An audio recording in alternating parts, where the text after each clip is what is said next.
The day began like any other, a symphony of the ordinary that would soon be silenced forever. Livia stood by her window, the morning sun warming the terracotta tiles of her peaceful home. A soft, distant smile played on her lips as a memory, vivid and warm, surfaced in her mind. She was back in the heart of Pompeii, in the bustling marketplace where the city's lifeblood flowed. The air, thick with the scent of spices and baked bread, buzzed with the chatter of merchants and the laughter of children. Sunlight streamed through the gaps in the awnings, painting stripes of gold across the vibrant stalls laden with the bounty of the region. Her memory took her to a particular fruit stall, presided over by a woman whose laugh was as round and robust as the melons she sold. Livia had approached, drawn in by the woman's infectious energy.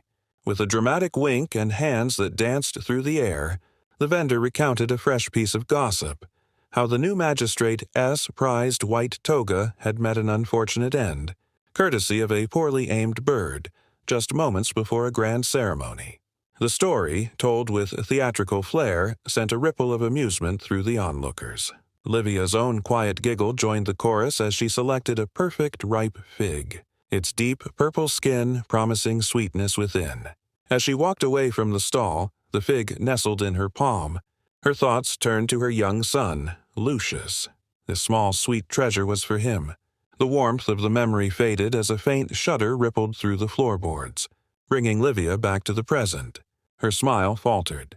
A delicate vase on a nearby stand rattled, a dissonant note in the morning's quiet harmony. A flicker of unease crossed her face, an instinct she couldn't yet name. Pushing the feeling aside, she sought out Lucius, finding him absorbed in a world of wooden soldiers, his small hands directing imaginary legions. She knelt beside him and offered the fig from her memory, a tangible piece of that happy morning. His face lit up with a beam of pure, childish joy that momentarily chased away her apprehension. But the reprieve was short-lived. A second tremor, far stronger this time, shook the very foundations of their home.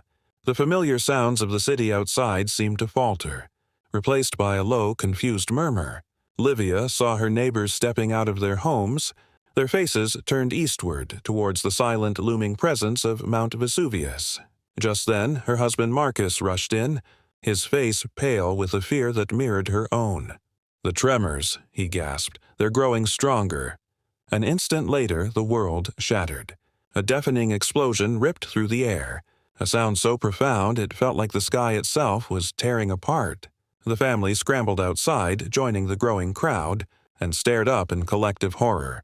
A monstrous column of dark smoke, ash, and incandescent rock punched violently into the sky, twisting and churning as it clawed its way towards the heavens. The sun, their constant companion, was devoured. Within minutes, the brilliant blue sky was swallowed by an unnatural, terrifying blackness. Then the sky began to fall. A rain of light, porous pumice stones, and fine gray ash descended upon Pompeii. Panic, primal and absolute, ignited in the streets. People ran blindly, their screams muffled by the suffocating downfall, as the world transformed into a monochrome nightmare of darkness, falling debris, and the suffocating terror of the unknown. Marcus grabbed Livia's hand, pulling Lucius close. He tried to lead them through the chaos, their destination the sea, their only hope of escape. But the streets were a maelstrom of terrified bodies, and the weight of the accumulating ash began to collapse roofs around them, sealing off their path. Trapped and overwhelmed, they found a sliver of shelter in the deep archway of a sturdy public building. They huddled together, a tiny island of family against a cataclysm.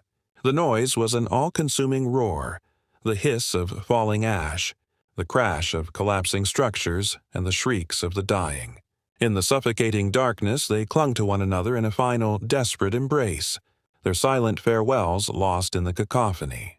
Through a momentary gap in the swirling chaos, they saw it, a glowing, superheated wall of gas and ash, a pyroclastic surge, roaring down the mountain's flank and towards the city. It was a wave of incandescent death, moving with impossible speed. The final image was of a city and its people, a family held in a last embrace, being consumed by fire and ash, frozen for eternity in their final, terrible moments.